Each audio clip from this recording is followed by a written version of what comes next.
नारद जी मृत्युलोक में आए हैं और तीर्थों का भ्रमण करते हुए जा रहे हैं। अचानक उन्हें एक स्त्री की रुदन सुनाई दिया और वह स्त्री उन्हें पुकार रही है, रो रो के व्याकुल हो रही है।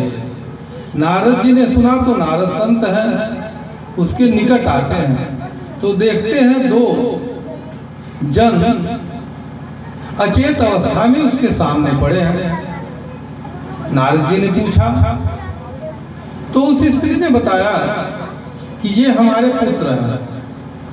न जाने समय का क्या फेर है कि मैं अभी युवती हूँ और मेरे पुत्र ये वृद्ध जैसे क्यों हो गए हैं और अचेत हो जा रहे हैं।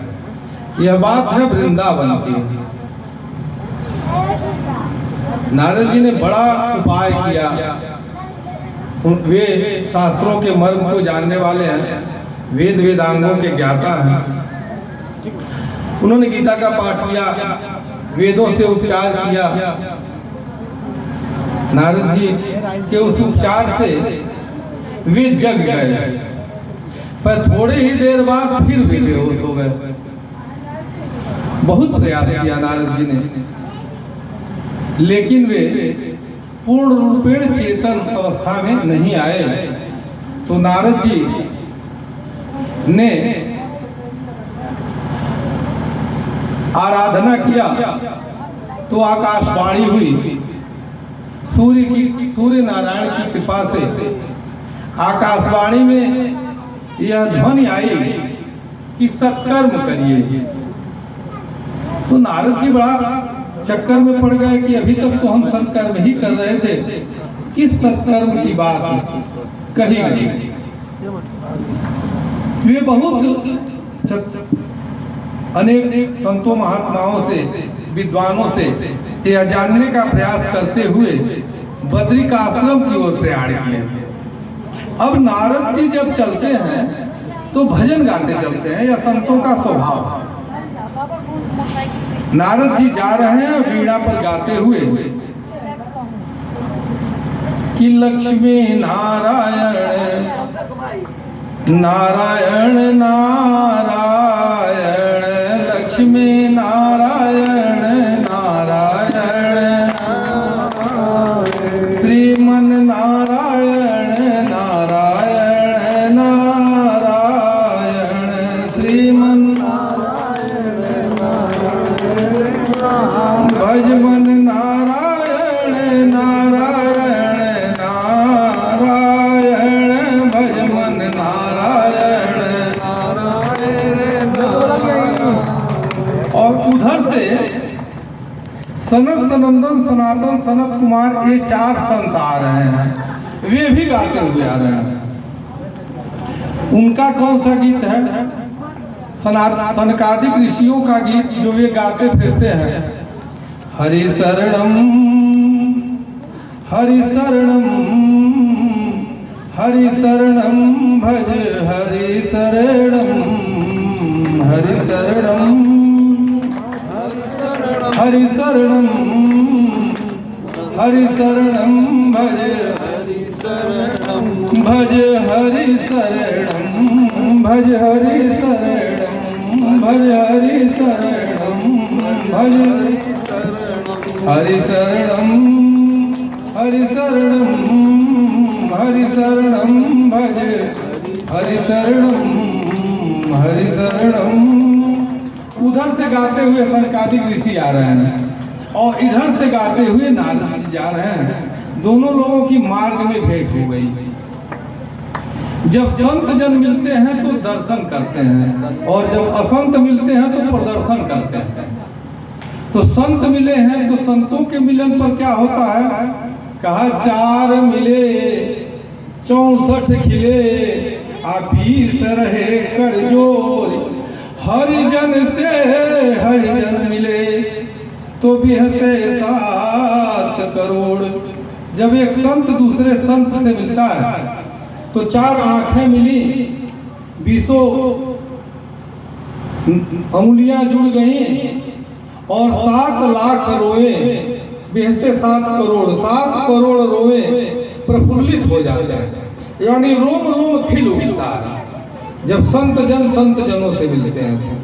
क्योंकि सनकादिक ऋषि भी संत है और नारद जी भी संत हैं, एक दूसरे को देखकर अति आह्लादित हो उठे।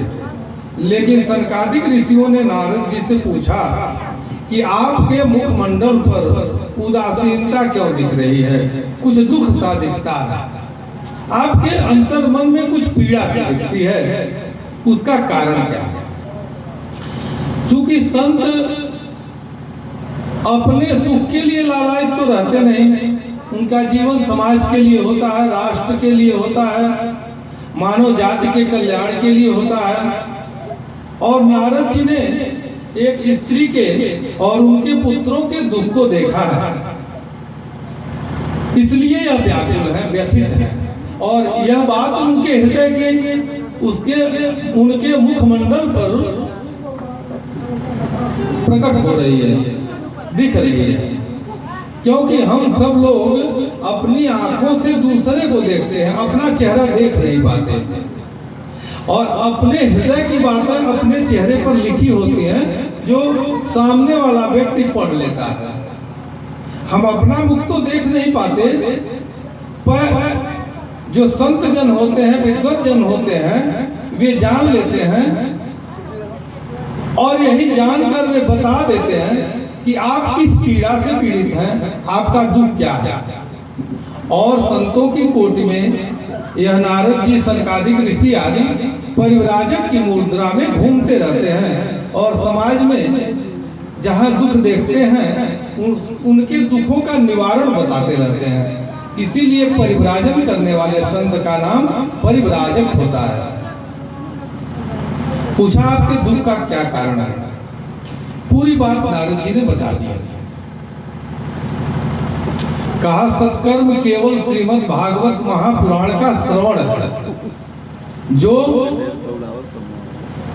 अज्ञानांधकार को दूर करने वाला है, माया में पड़े हुए जीव को शांत करने वाला है, उद्विग्न हुई इंद्रियों को शांत करने वाला है, जीवन जीने की कला सिखाने वाला है, जीने की बात ही नहीं बल्कि जीते जी ही मुक्त करने की विधा बताने वाला है।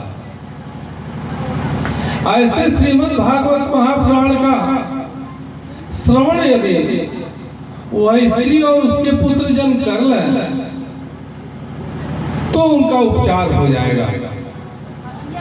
अब समस्या यह है कि सनकादिक ऋषि रहते हैं बद्रिकाश्रम में, और वह स्त्री जिसके जीवन में यह संकट आया है वह वृंदावन में रहती है। नारद जी से सनकादिक ऋषियों ने कहा कि बड़ी दूरी है, मैं वहां जा नहीं सकता, एक काम करते हैं, लगभग बद्रिकाश्रम से हरिद्वार जितनी दूरी पर है उतनी ही दूरी पर वृंदावन भी है। अगर वे यहाँ आ सकें, आप ला सकें, तो हम लोग वृंदावन में उसका उपचार कर देंगे।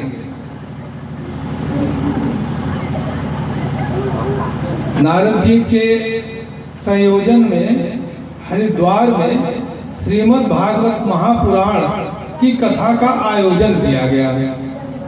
बहुत दिव्य गंगा के तट पर वह सुंदर वातावरण, रमणीय व्यवस्था में नारद जी ने बहुत सुंदर एक व्यासपीठ बनवाया।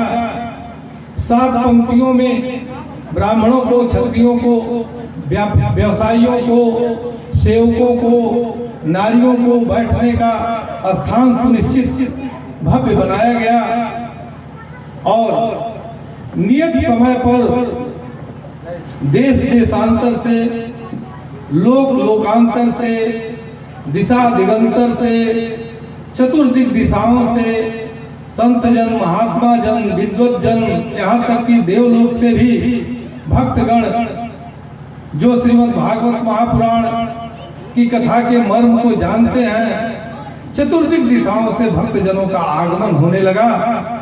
गंगा का वह पावन तट भक्तों से भर गया। सनकादिक ऋषि मंचासीन हुए, व्यासपीठ पर आरूढ़ हुए।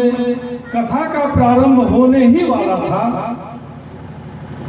कि एक स्त्री नृत्य करती हुई सभा के बीच में प्रकट हुई और गा क्या रही थी, हम सब भी गाते हैं कि श्री कृष्ण गोविंद हरे मुरारे, हे नाथ नारायण वासुदेव। श्री कृष्ण गोविंद हरे मुरारे, हे नाथ नारायण वासुदेव। हे नाथ नारायण वासुदेव, हे नाथ नारायण वासुदेव, हे नाथ नारायण वासुदेव, हे नाथ नारायण वासुदेव। श्री कृष्ण गोविंद हरे मुरारे, हे नाथ नारायण वासुदेव। श्री कृष्ण गोविंद हरे मुरारे, हे नाथ नारायण वासुदेव। सारे लोग आश्चर्यचकित